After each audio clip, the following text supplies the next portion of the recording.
Coucou les petits lots. Enfin voilà qui est fait. Waouh.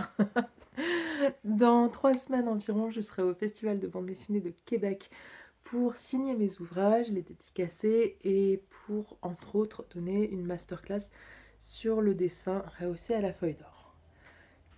Ça fait quelques temps, je ne vais pas mentir, que je n'ai pas pratiqué la feuille d'or parce que je me consacrais ces derniers temps à plein d'autres styles de dessin, dont mes dessins de contes que je poste actuellement et qui me prennent beaucoup de temps.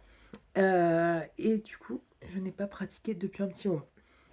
Je crois que pour cette masterclass, je vais avoir une demi-heure pour faire le dessin, le rehausser à la feuille d'or, expliquer ce que je suis en train de faire et faire un question-réponse pendant l'atelier ou à la fin. Et je me suis dit, ah, ce serait peut-être pas du luxe de faire un petit test histoire de voir combien de temps j'y passe et me remettre un petit peu dans le bain, etc.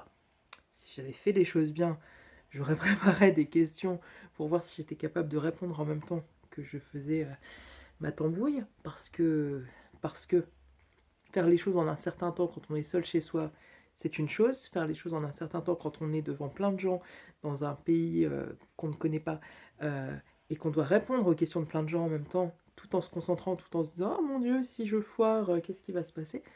Ce sont deux choses différentes. Donc, c'est fort possible que je passe 15 000 fois plus de temps en condition que là aujourd'hui. Mais bon, c'est mieux que rien. Donc voilà, ça sera une énième démonstration de feuilles d'or, commentée ou pas, je ne sais pas encore.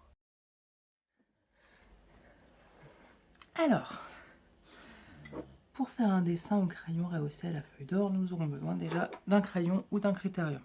Jusque-là, tout va bien. Moi, j'utilise une pointe 2B, donc assez grasse, ce qui me permet d'avoir un trait bien sombre. Mine 09 parce que je préfère avoir un trait plutôt épais et ça peut permettre de faire plus ou moins des formes de plein et de déliés, ce qu'on ne peut pas faire avec une mine fine ou si on veut des traits plus larges, il va falloir repasser et je sais pas ce que je recherche. Éventuellement, pas du tout obligatoire, un feutre fin noir si vous voulez rehausser certaines zones. Par exemple, moi j'aime bien mettre un petit peu de feutre fin noir pour rehausser les pupilles des personnages et éventuellement le trait du ras de cils supérieur. Je trouve que ça donne plus d'intensité au regard, d'un coup ça vient faire une zone beaucoup plus contrastée. C'est totalement optionnel. Éventuellement une gomme, alors moi je vous conseille la mie de pain parce que ça évite de faire des débris de gomme et on peut beaucoup mieux gérer l'estompage. En fait, on peut tapoter pour simplement estomper des zones sans les gommer. On peut avoir quelque chose d'assez précis et c'est complètement malléable. Pour ceux qui ne connaissent pas, on dirait du chewing-gum. Donc c'est plutôt pratique. Moi j'en prends un morceau que je mets comme un embout au bout d'un stylo, comme ça, un stylo ou n'importe quoi, une baguette, un crayon, pour pouvoir l'appliquer de façon plus précise. Donc voilà, je lui donne une forme un peu pointue et je vais pouvoir venir comme ça donner des petits coups de gomme très précis. Ensuite, il va nous falloir de la colle mixtion, donc c'est vraiment une colle exprès pour appliquer la feuille d'or. Tout au début, quand je ne savais pas comment il fallait faire, j'utilisais une colle à bois, ça ne fonctionne pas. Donc vraiment, il faut acheter de la colle mixtion exprès. Éventuellement, parce que à la base, elle est transparente cette colle, vous pouvez utiliser un récipient. Ma colle. Mon encre est collée au fond de mon récipient. Donc vous voyez, ça part très difficilement. Hein. La colle, une fois que vous l'avez utilisée sur un pinceau, dans un verre ou quoi que ce soit, n'espérez pas trop le récupérer, donc n'utilisez pas un matériel d'une qualité incroyable ou auquel vous tenez. Par exemple, moi je tenais à ce petit verre et je suis en train de m'en mordre les doigts, mais bon, c'est la vie. Donc pour teinter la colle, parce que sinon vous ne la verrez pas et comme il faut la laisser un petit peu sécher, ça peut être bien de bien se rappeler où on a mis de la colle. On peut mettre un petit peu d'encre dedans, donc ici c'est une encre acrylique de la marque Daler Rooney, jaune indien, mais après vous prenez ce que vous voulez. Je pense que même avec de la gouache ça peut fonctionner.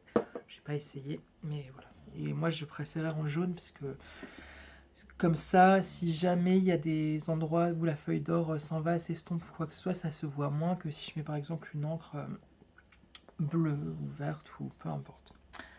Voilà.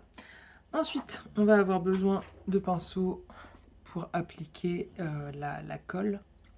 Donc pareil, prenez vraiment des pinceaux pas chers, auxquels vous ne tenez pas, et si jamais vous n'arrivez pas à les rincer après les avoir utilisés, ou si vous oubliez de le faire, ou si vous l'avez mal fait, etc., et que les poils collent, prenez des pinceaux où vous n'aurez pas de peine si vous devez les jeter.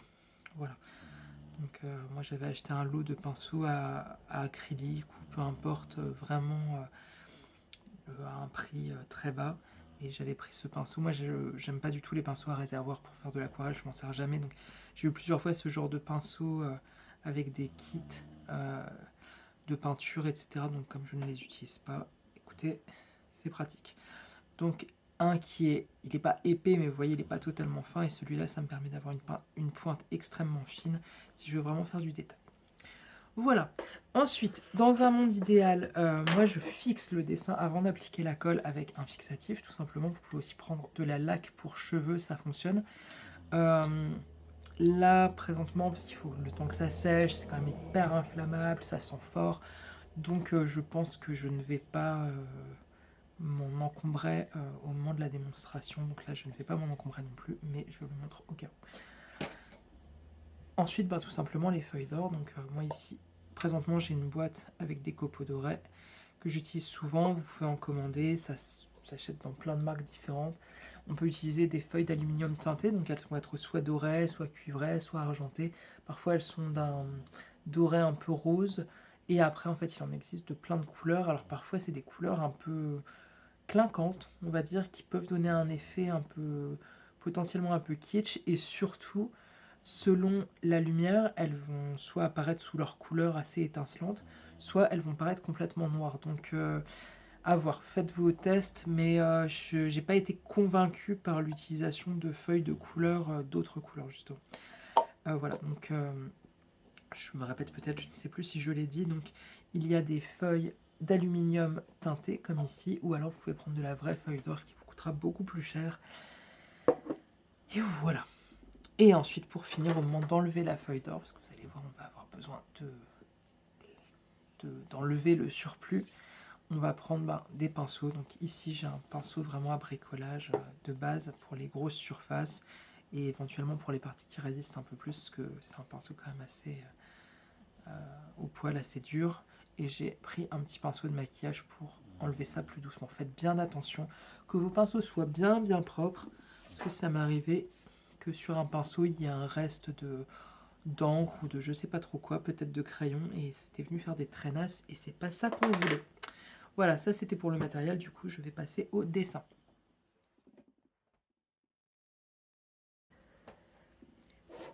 Pour faire un dessin à la feuille d'or, on va essayer de choisir une zone vraiment en amont. Moi au début je m'étais dit, je vais mettre de la feuille d'or, ça fera bien, ça fera joli quoi que je fasse. C'est pas l'idée du siècle. Donc il faut mieux partir quand même avec une idée de ce qu'on va faire à la base, et savoir d'emblée où est-ce qu'on va poser la feuille d'or, et vraiment laisser une zone vraiment prévue pour ça. Donc peut-être pas trop entrer dans les détails. Moi j'avais essayé de faire quelque chose où il y avait plein comme de petits éclats de feuilles d'or qui venaient rehausser des fleurs, etc.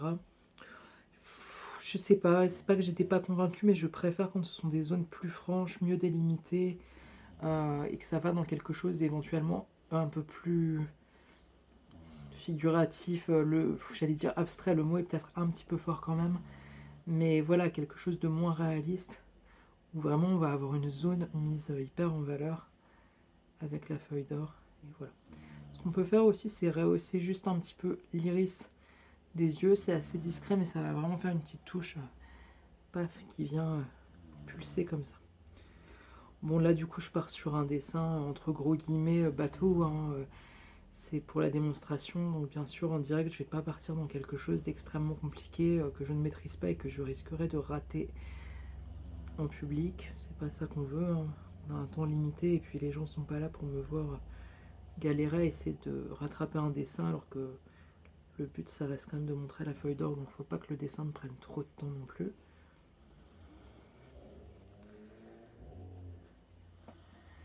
Et voilà, là si j'avais eu des questions j'aurais pu répondre. C'est dommage. C'est dommage. J'aurais peut-être dû faire un appel à questions en amont. ou me noter une liste de questions que j'aurais trouvé pertinentes à poser. Et tant pis.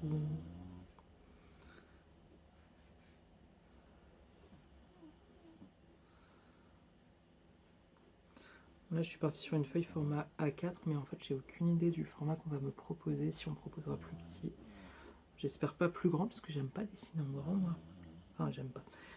Je ne suis pas très à l'aise à dessiner en grand format. J'ai toujours préféré dessiner plutôt en petit.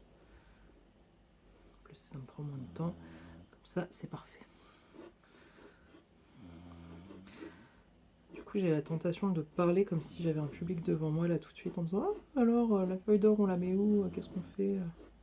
Mais non, faut pas que j'oublie que je suis toute seule dans mon salon avec mon chien qui ronfle à côté de moi. Et les chats qui pourraient se battre d'un instant à l'autre. Donc là, je vais pouvoir utiliser ma gomme mie de pain.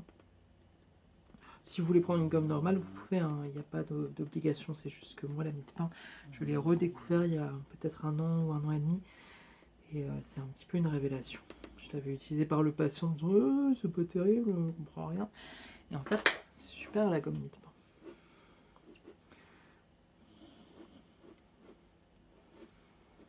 Le jour J, je pense que je demanderai aux gens ce qu'ils veulent que je dessine, en cadrant un petit peu, parce que si on commence à me dire dessine un camion sur l'autoroute avec des grosses voitures à côté, je vais botter en touche.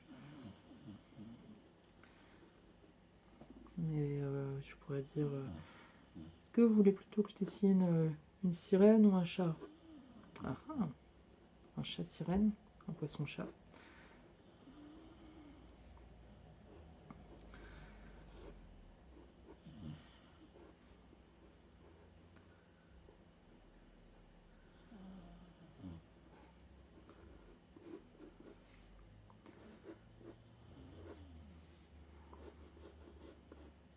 Alors oui, faites attention aussi si vous posez la feuille d'or, en fait. Comment dire, prévoyez des zones où il n'y aura peut-être pas trop de détails. Par exemple, si je veux poser de la feuille d'or ici entre les cheveux, ça risque de pas faire terrible, ça risque fort de venir sur les cheveux, les recouvrir, et même si vous arrivez à pas faire ça, on verra pas bien.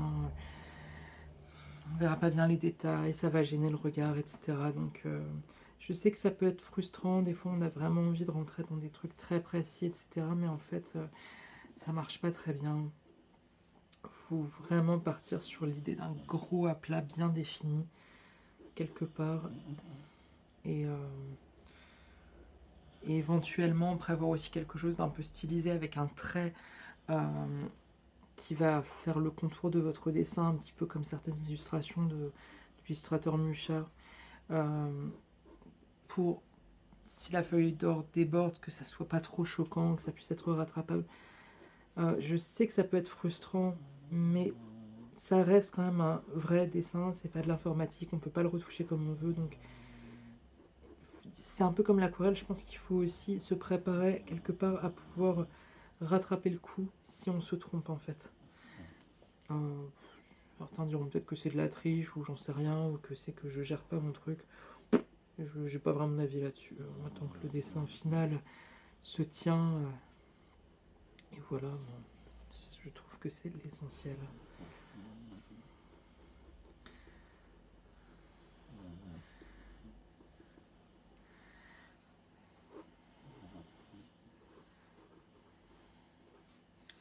On va s'arrêter là, parce que sinon après, je vais passer un temps infini sur le dessin et c'était pas ça qu'on voulait. La technique de ninja, je vais planquer les bras dans le dos pour pas avoir à dessiner les mains.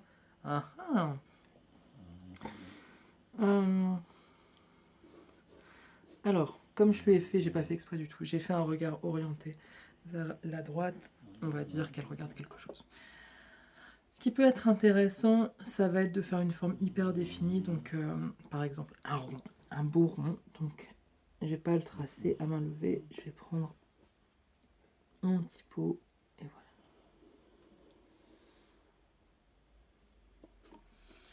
voilà. Hop, ça on n'en veut pas encore pour l'instant. Voilà, donc on va dire que toute cette zone, on va la recouvrir à la feuille d'or. Je trouve qu'elle est un petit peu grande, donc on va trouver quelque chose d'autre. Par exemple, je vais faire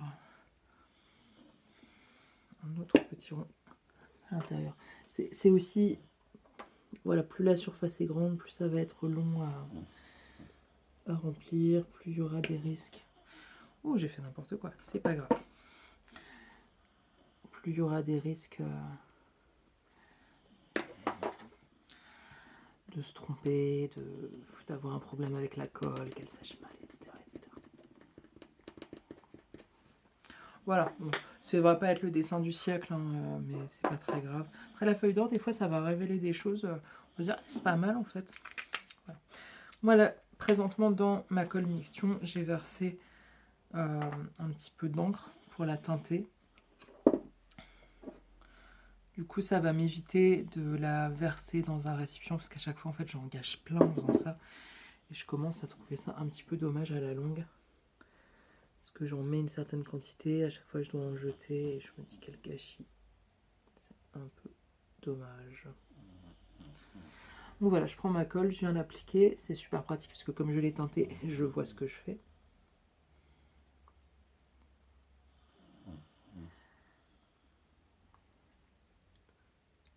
Et là, on va quand même essayer de s'appliquer un petit peu. Le but, c'est quand même de ne pas trop déborder. Les traits du rond, je veux qu'ils ne se voient plus après. Donc là, je vais faire exprès d'aller un tout petit peu plus loin pour les recouvrir.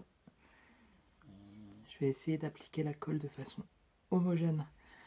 Donc je viens tirer un petit peu. L'idée, c'est pas d'en mettre des tonnes.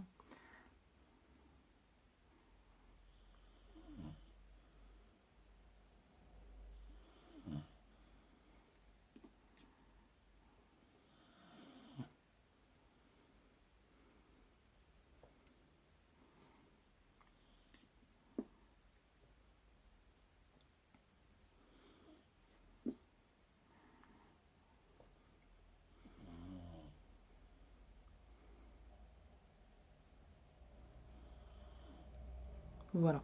Alors ça arrive pas tout le temps, mais ça arrive d'en mettre un peu à côté, de faire des petites taches comme ici. Je ne sais pas si vous pouvez la voir, ça m'étonnerait un peu. Moi, je la vois. Donc, bah, soit on la laisse et on croise les doigts pour que ce soit discret, soit on va venir refaire franchement une autre forme. Je viens de me rendre compte que j'en ai mis carrément sur le visage. Alors là, pareil, soit on assume à fond, soit pas. Et j'ai pas vraiment de solution. Quand on a fait des tâches, on va essayer de ne pas en faire. Et voilà. Moi, je vais venir refaire un rond pour donner un truc un peu abstrait.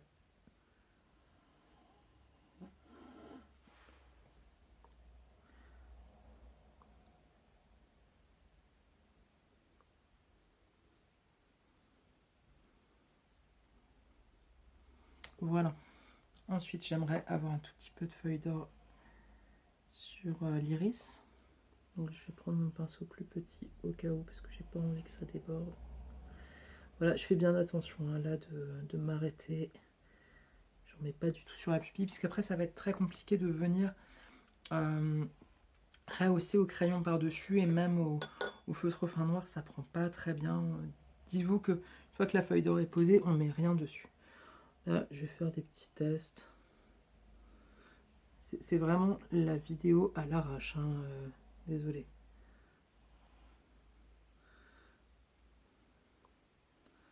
J'en ai fait d'autres un peu mieux préparées. Elles seront peut-être plus intéressantes à voir.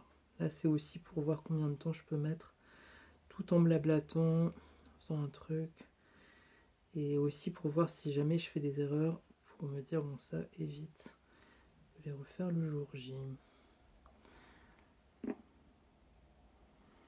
Là, je suis en train de me dire que je suis partie dans mes petits points, mais en fait, ça prend du temps.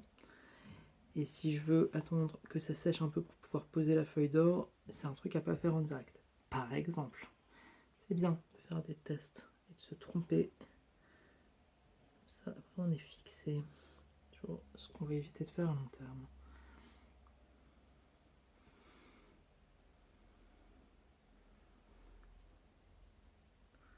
Voilà, alors là, je sais pas si ça se voit à la caméra, mais sur certains petits points, j'ai beaucoup plus de matière. Ça fait vraiment des petites boules en relief. Et du coup, je sais que ça va sécher beaucoup moins vite.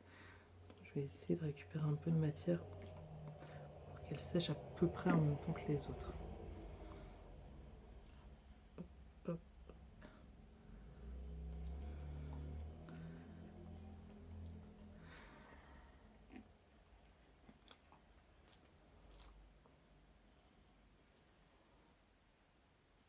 Après, c'est comme tout matériel, hein, l'usage est infini. Selon ce que vous allez en faire, ça ne fera pas du tout la même chose. Moi, j'aime l'utiliser sur du noir et blanc, mais vous pouvez l'utiliser sur de l'aquarelle, sur des dessins faits sur du bois, sur ce que vous voulez. Là, du coup, je vais attendre un petit peu. Hein. Il faut que ça sèche un minimum, donc après, on va dire, compter 5 minutes. Essayez de voir ça à peu près à l'œil. Il faut plus... Comment dire? Ici, par exemple, je vois bien que là, ça fait une petite bosse d'humidité. Donc je sais que c'est encore trop humide. Enfin voilà, disons qu'il faut que ce soit quand même bien absorbé. Alors l'intérêt aussi quand vous faites des grandes feuilles et que vous voulez tout faire d'un coup, c'est que par exemple si vous commencez du côté gauche et vous finissez à droite, le côté gauche aura eu le temps de sécher, donc ça peut être compliqué de gérer tout en même temps, mais à la fois vous pouvez vous dire, du coup je m'occuperai de la partie gauche tout de suite, pendant que je m'occupe de la partie gauche, la partie droite a le temps de sécher, etc. Et comme ça vous ne vous retrouvez pas trop à attendre. Donc je pense que pendant ce moment de séchage, ce sera l'occasion de faire un question-réponse. Ça peut être sur la feuille d'or, mais ça peut être aussi sur n'importe quelle question de dessin, sur comment moi je travaille, sur l'IA et la peur des nouvelles technologies et de l'avenir de la bande dessinée dans le monde, qui est peu rassurante pour beaucoup de gens. Histoire qu'on rigole un peu, de mettre une bonne ambiance et tout, ça va être bien de parler de ce genre de sujet par exemple. Enfin voilà, moi j'en sais rien, je suis pas dans la tête des gens, je sais pas quelles questions ils pourront avoir envie de poser. Comme je serai au Québec, peut-être qu'on voudra me poser des questions sur le fait que je sois française. Sur... j'en sais rien, c'est quoi les clichés sur les Français au Québec? Je sais pas.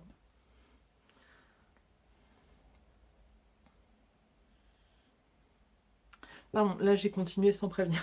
Donc je pense que c'est à peu près sec. Donc je commence à déposer ma feuille d'or. Donc là ce sont des copeaux dorés. Moi je préfère parce que comme ça on n'a pas peur d'abîmer la feuille d'or puisque c'est déjà tout froissé. Puis j'aime bien, ça apporte un peu plus de texture. La feuille d'or, il y a ce côté, si vous voulez faire des plaques, on voit vraiment la délimitation, machin. Là, ça va se fondre un peu naturellement, tout en mettant un petit peu de relief. Donc, je pose grossièrement à la main. Je peux venir tapoter comme ça. Voilà. J'arrache les petits morceaux qui dépassent. Et je viens les coller plus loin. Après, au bout d'un moment, quand j'ai à peu près posé très grossièrement les copeaux, je peux venir avec mon pinceau. Je trouve que c'est plus précis qu'avec mes doigts. Si ça colle pas, c'est pas très agréable. Donc va falloir... Comment dire? Moi je vous conseillerais de finir ce que vous êtes en train de faire. Et après de revenir, quand ce sera bien fini, etc. Venir remettre de la colle et recommencer le processus aux endroits où ça n'aura pas pris. Voilà, faites bien attention quand même de ne pas en oublier. Surtout s'il reste de la colle, en fait, ça peut être un coup à ce que ça fasse des traînasses après des bavures ou que ça récolte. Ça reste de la colle, hein, donc ça récolte des poussières qui traînent ou des trucs que vous n'avez pas envie d'avoir sur votre dessin. Donc voilà. Ou alors, ouais, si vous le rangez dans un classeur, après, ouais, ça va choper plein de débris ou de machins. Et du coup, c'est pas terrible. Donc essayez vraiment de bien répartir les copeaux. Voilà. Je sais que je donne l'impression d'y aller un peu comme une bourrine, mais en fait pas tant que ça. J'appuie. Et je frotte pas. Donc je Si jamais la colle n'était pas parfaitement sèche, je l'emmène pas trop. Au pire, elle s'étalera un peu, mais je vais pas faire une grande traînasse comme ça. Vous voyez, là, j'entraîne. Je touche pas la feuille, là, avec mon pinceau, j'entraîne la feuille d'or. J'avais oublié les yeux. Hop. Alors, aussi à retenir, si c'est pas la première fois pardon, que vous utilisez vos copeaux dorés, parce qu'en fait, on peut les utiliser et essayer de les recycler pour éviter d'en gâcher. Donc, dans ces cas-là, je récupère. Après, je vais frotter pour enlever le surplus. Je peux essayer de le récupérer, je le remets dans la boîte, etc. Par contre, certaines feuilles d'or ou morceaux de feuilles d'or vont avoir déjà touché la colle et vont s'être comme rigidifiés, vont devenir durs. Et en fait, ils n'adhèreront plus du tout à la colle.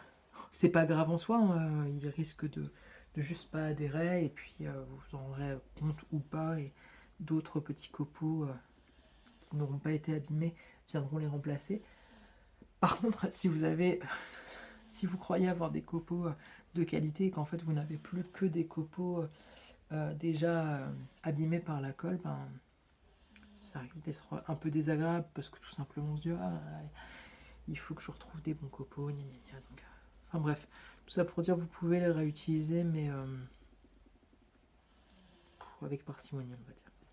Voilà, je vois rien à ce que je fais parce que j'ai eu l'excellente idée de me mettre sur une table basse. Ah, je fais vraiment n'importe quoi. Bref, donc là vous voyez j'ai un petit peu appuyé. Je vais le refaire comme ça. Pour bien que ça adhère. Là j'ai l'impression qu'il y a une zone où la colle n'a pas prise. Alors peut-être qu'elle était déjà trop sèche, peut-être que j'ai trop gratté tout à l'heure. Je sais pas. On va recommencer un petit peu. Je vais venir bien appuyer partout pour être sûr que ça ait bien pris quand même.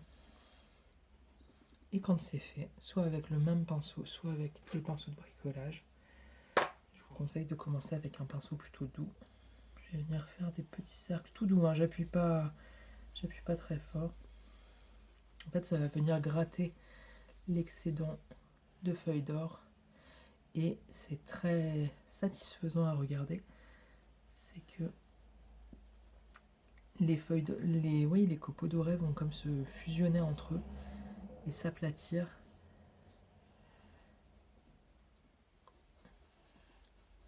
Ça va créer comme une nouvelle matière à part entière. Mettez-vous dans un état d'esprit plutôt méditatif hein, pour faire ça. Là, vous voyez, j'ai fait ça entre deux chaises. J'étais mal installée. J'étais là un peu pour faire le test. Je n'avais pas préparé mon dessin. Enfin, j'ai fait un peu n'importe quoi. C'est bien du coup, je me dis, je ne le referai pas. Et du coup, je suis pas dans un bon état d'esprit. Je suis pas concentrée sur ce que je fais. Je raconte n'importe quoi en même temps, etc. Mais l'idée, c'est vraiment de pas du tout vouloir... Ouais, vous voyez, en fait, ça n'a pas pris tout simplement parce que la colle devait être encore trop humidifiée. En plus, je voyais que ça faisait une bulle.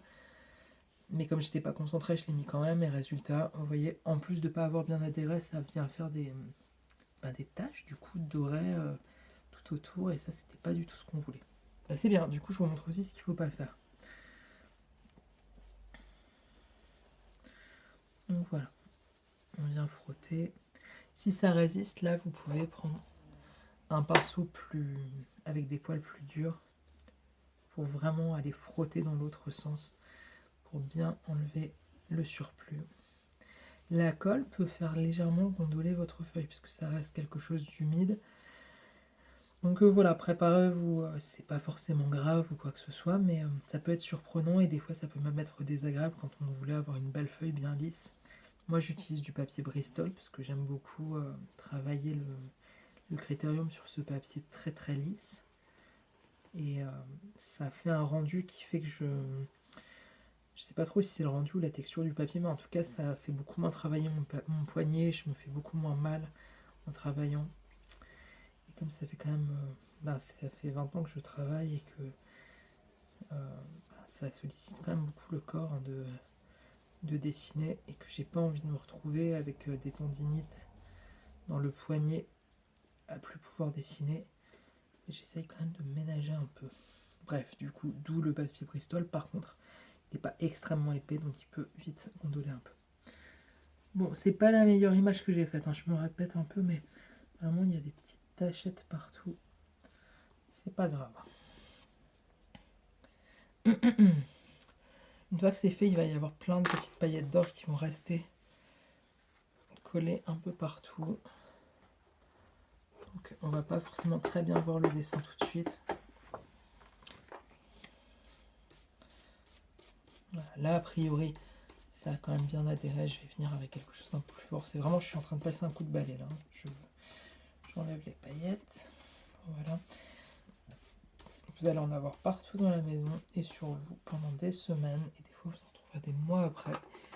C'est un vrai plaisir.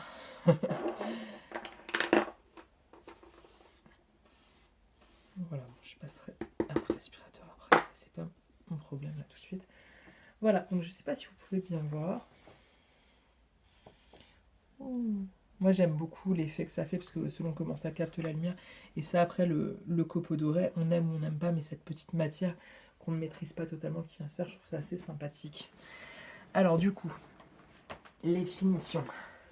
Donc là par exemple on voit qu'il n'y avait pas de colle, ça n'a pas pris. Donc soit vous recommencez le processus pour combler le trou, soit vous jouez avec ça en mettant soit de la couleur, soit en venant réinventer votre dessin en faisant des finitions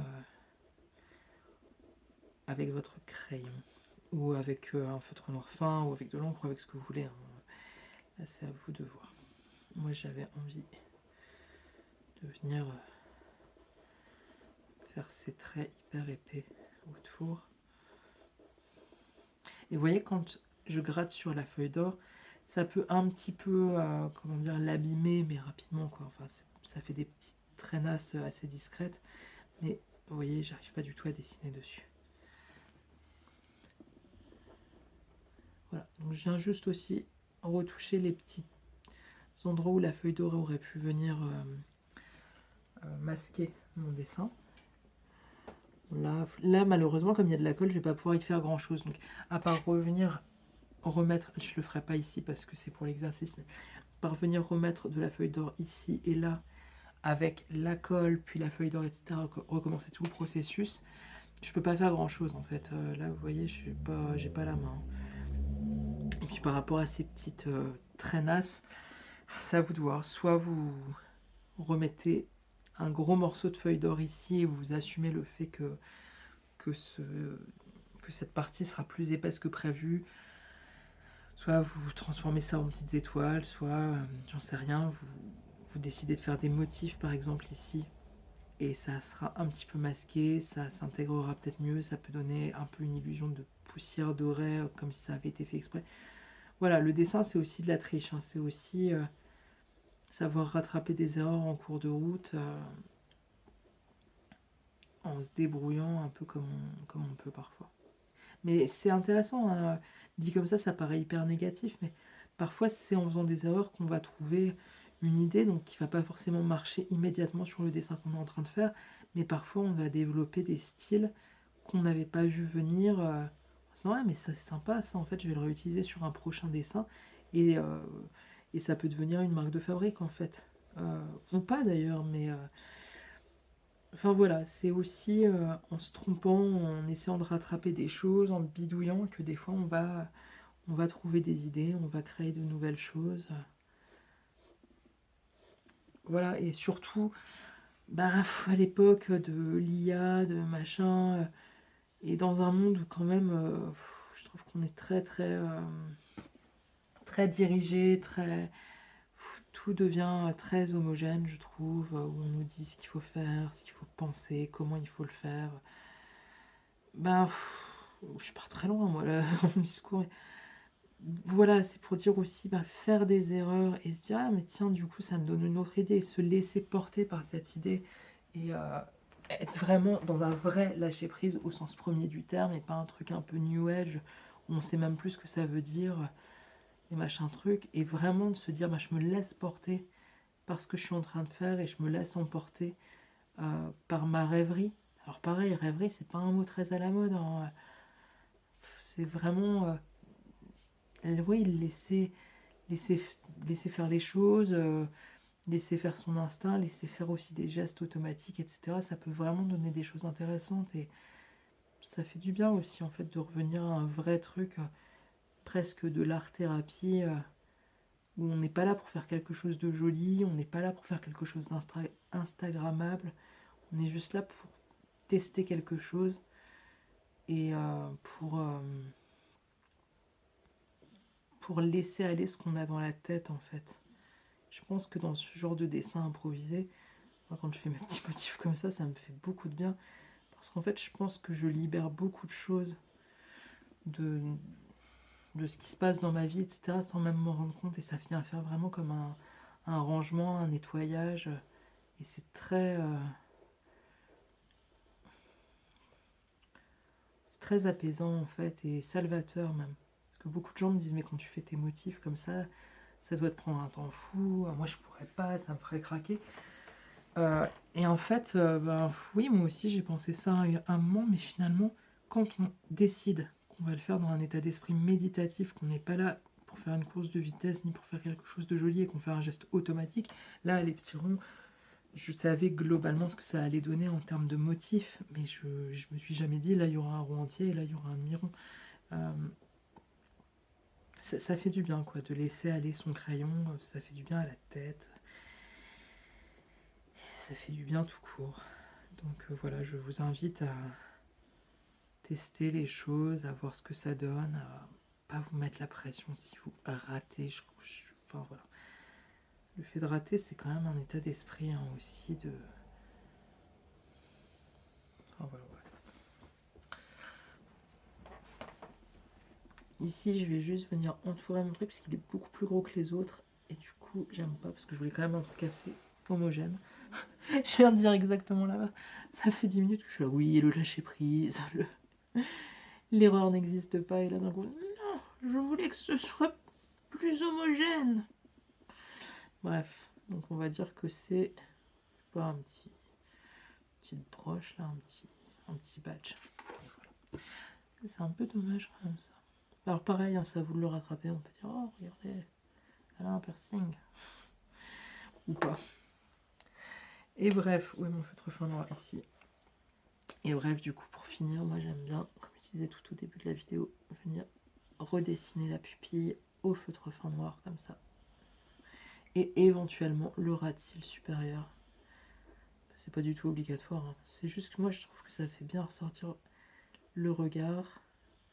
Le ras de cils, ça va donner un petit effet eyeliner. Donc si vous voulez pas que le personnage ait l'air maquillé, c'est pas forcément nécessaire. Voilà, et j'aime bien repasser un peu de crayon dessus. Parce que selon comment on regarde le dessin, le crayon va briller. Et du coup, ça va atténuer très légèrement ce feutre fin noir qui peut être un peu trop brut éventuellement. Voilà. Eh bien écoutez, je ne sais pas si mon test était concluant ou pas, s'il était instructif ou pas. Et surtout, si ça donne confiance aux organisateurs de Québec BD, ou s'ils vont se dire « Mon Dieu, mais quelle idée a-t-on eu de lui proposer de faire une masterclass ? Elle raconte n'importe quoi !» Alors bon, au moment de ranger le matériel, faites bien attention de bien ranger vos feuilles ou vos flocons dorés pour ne pas en mettre partout. Ranger. Lavez bien vos pinceaux, même ceux qui ont été là pour enlever la poussière dorée, parce qu'il peut en rester plein et ça peut être un peu pénible au moment de les réutiliser. Mais surtout les pinceaux qui ont servi pour la colle, vous les nettoyez super bien, sinon vous ne pourrez plus jamais les réutiliser, ils vont se figer. Et même pour appliquer de la colle, ça va être compliqué. La colle Mixton, je vous suggère très fortement de vérifier. J'arrive même plus à l'ouvrir. Voilà. Bon, bah écoutez, je pense que je vais montrer ce que je voulais. En fait, voilà, il y a de la colle qui va se déposer sur les parois autour du bouchon et de cette partie-là. Donc, je vous conseille d'essuyer ou de vérifier qu'il n'y en ait pas trop parce que ça peut... En fait, c'est quand même une colle qui, quand elle sèche, est très puissante. Et moi, ça m'arrivait de plus réussir à la dévisser et de devoir prendre une pince. Et c'était pas très fun comme moment. Voilà. Bah écoutez, si vous voulez vous entraîner, je vous souhaite bon courage. Et sinon, je vous souhaite une bonne soirée. Et au plaisir de vous rencontrer au moment du festival Québec BD. À bientôt!